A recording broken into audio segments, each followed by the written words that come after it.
you to our witnesses. We certainly wouldn't want to bring you here and tell you how the legal system is working when it's clearly not, which is what it just feels like a Liberal member just did to you. And I think that's the whole point, right? Like it comes back to the same point that I asked you.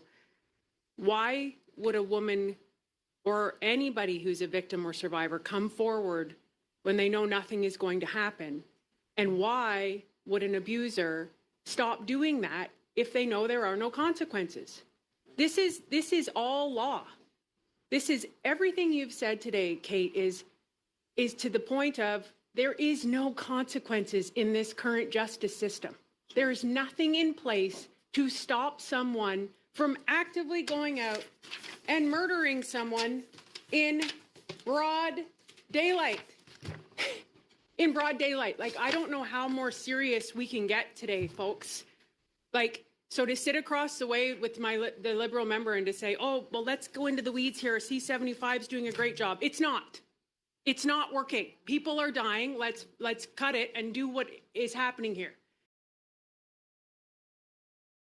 C-75 was supposed to make it better, and it's made it worse. The stats are here. That is cold, hard facts.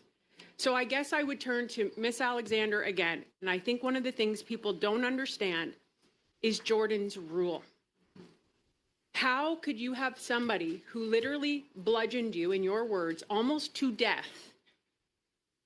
You have video evidence. He's out on bail for $500 the very next day. Is that the only time he's ever served? Yes. And it is thrown out. The entire case is thrown out, and this guy is walking free. Explain that to people at home, because it makes no sense. Nobody understands it, because I have spoken to judges and prosecutors in America, and they say, what are they doing?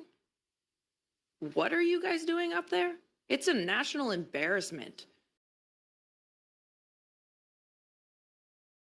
And the criminals know this, which is why they park themselves in this country, which is why Canada is 4th in the world for human trafficking, which is why we're seeing such staggering numbers into the hundreds of percent on increase.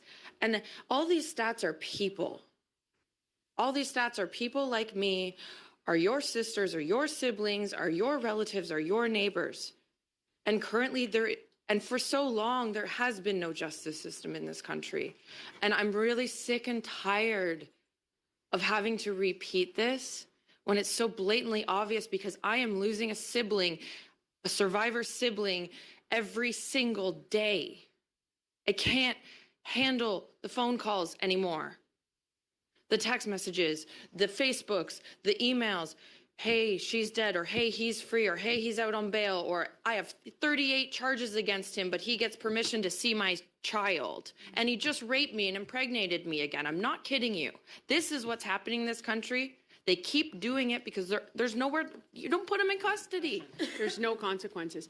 I want to ask the most dangerous time. You know, there was a bill put forward by a senator whose own daughter was murdered, and it was Bill S-205, and it was that vulnerable period of when the abuser is charged and is then let out on bail or a surety.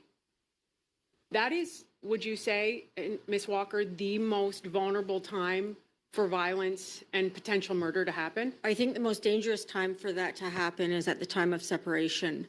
But yes, the criminal justice system's failure also impacts the ability of women to seek help. So when you have a situation where somebody has been incarcerated, overnight or whatever it is, and then is released, even if they're released with an order that they have to stay, 25 meters away or whatever it is, we have abusers that sit on that line of the 25 meters and watch the woman come and go. She is never safe, and a peace bond is not even worth the paper it's written on.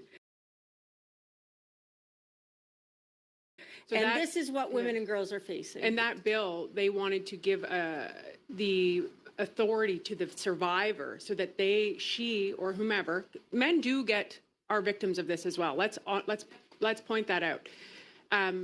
But they took that out of the bill, that they would be notified, that they had the power and authority to water that down.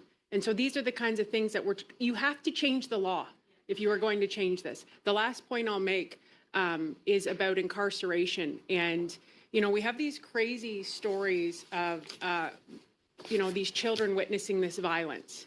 And what are those children going to go on to do? They're going to go on to have violent relationships. Let's just call a spade a spade.